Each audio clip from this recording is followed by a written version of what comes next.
We interviewed 20-somethings and people 30 and older, and we asked how technology has affected relationships. Here's what they said. Yes. Nope. Yes. Yes. Yes. No. Yes, I am. Yes. Yes. Yes. Oh, yes. If you call crying a relationship,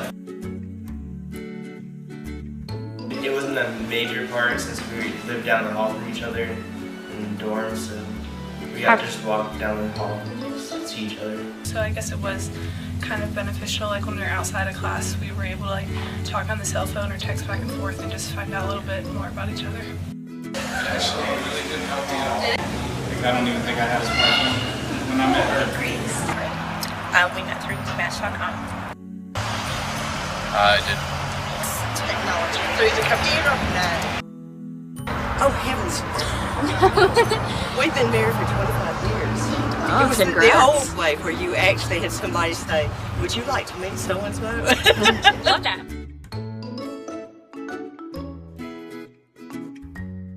It makes it hard to clarify tone.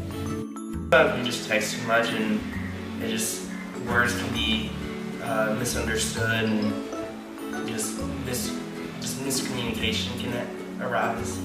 technology causes anxiety, and we also live in a world of cyberbullying. I've seen a lot of my friends and me personally, text messages have hurt relationships, and you can say one thing and then it can be taken another way, and the whole disconnect there can really hurt a relationship. It's trust, which relationships should be built out of friendship, and the second thing is trust. Well, it all started with the Snapchat top friends, because you could see I could see who my boyfriend's top friends were, and if a girl Snapchatted him over and over again, even if he didn't Snapchat back, she was still in the top friends. And it also leads to stalking purposes of exes, and yeah, it makes girls crazy, pretty much. Yes, I think it has a really bad impact on relationship, because with technology, there's so much. Like, you can reach anybody, so you're so tempted to talk to whoever, blah, blah, blah, blah. So whenever you get caught up, I mean, it's hard to just... A lot of temptation? Yeah, a lot of temptation. I find that people don't communicate as well. They depend on social media to do that, or other situations as being able to tell someone where they're going over social media and they're not even talking to each other face to face. Well, like Snapchat and all, back in the day where you could look at who's best friends. If you had a female girl in your best friends, that would really negatively impact the relationship. I do have a couple of grandchildren that I do not see their faces very often. Yes, I can. Can you elaborate? I think things like text can be misunderstood. Face-to-face contact you miss out on face-to-face contact sometimes. You can show off your loved one better to let other people know that you do love them and you do care for them, and that way, and it feels good having someone else show you off too as well. I think it makes it easier for, like long distance relationships, just communication in general. Like, it makes it easier just to talk to someone. Well, I mean, you can communicate more with them, you can talk to them more, text them. Keep in touch, man. Yes, I mean, technology is good. It's good for society. I think as a whole, it gets things done a lot quicker, and you're able to at least communicate. I enjoy it for that. Definitely sexting news. That's definitely a very positive thing, because even when you're not there, and plus this is great birth control. Yeah. Please tell me you're going to put all this in there. Yes, we are. Good. Connects all your friends and family and everything together better. Most of our children have met their spouses on Match.com. Someone else said.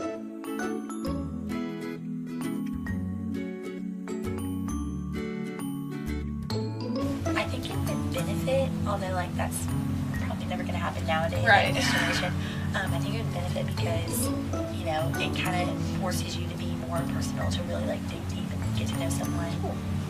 I guess we'd have to like write letters back and forth, which we also do that now, but we would just have to like rely on that. And obviously it takes 5-6 days to hear back for like when writing a letter, so it'd just be like a really delayed response. So it wouldn't be much different, especially because we see each other daily, so we can just talk to each other about stuff that's happened throughout our days. The nice thing is just small details we get to talk to each other about over text or phone call, but not much of a difference. I think that before technology, there was a lot more trust in relationships because people had to write letters and they had to wait 4 and 5 days at a time to hear back, if not longer. And it really just wasn't an option, like, to just hear from them within a couple of minutes or hours. You just had to trust that they were being faithful and treating you right. I would like to think they would be a lot different. I think it would be more, let's get to know each other on a different level. I think the technology today really kind of hinders us from deep conversations and really getting to know each other until we're in the same space. And it would be a lot different. Do you think it'd be better, or do you think it'd be for the worse? I think it would be for the better. To answer that, it would be more look into history, where we would go back to sock hops, go to the disco together, we'll share milkshakes, the good old days. Except it's not the good old days anymore, which is sad. It's me crying myself to sleep every night, being alone. Though I don't sleep alone. I have a teddy bear, which I pretend is a girlfriend. So, here's looking to the future.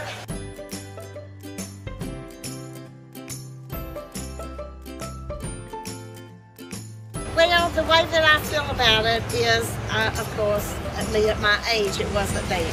Right.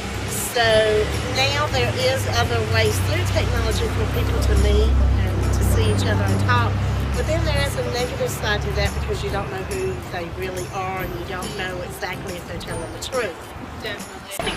Like I said, constant contact is the biggest part of technology now. Do you think that's a hurt or a gain?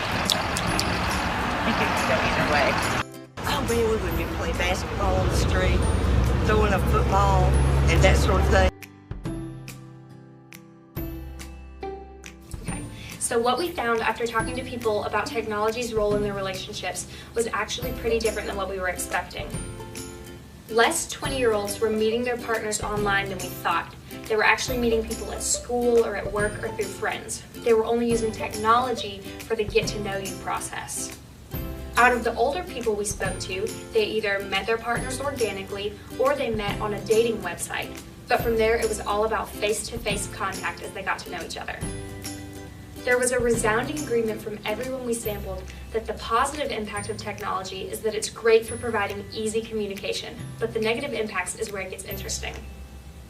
Most 20-somethings thought that the biggest issue with technology in their relationships was that understanding your partner is more difficult to do through a phone. But overall, our older sample saw that technology can hurt their family relationships because it's harder to have everyone focused when you're all together, but people have their devices. The contrast between where each generation sees the issue with technology is interesting because it may be reflective of where our priorities lie. Our 30 and older sample generally said that now that technology is available, it's nice to have and to use for communication. That attitude shows a great deal of flexibility that older generations have taken on in response to the growth of modern technologies in their lifetime. Our 20-something sample thought that without the technology they've grown up with, relationships would require much more intentionality and effort because meetups and writing letters would be a necessity. The idea that more effort would be required is interesting because it shows that our generation is aware that as of now, it doesn't take a whole lot of effort or energy to pursue a romantic relationship unless you want it to. We all know that technology is here to stay.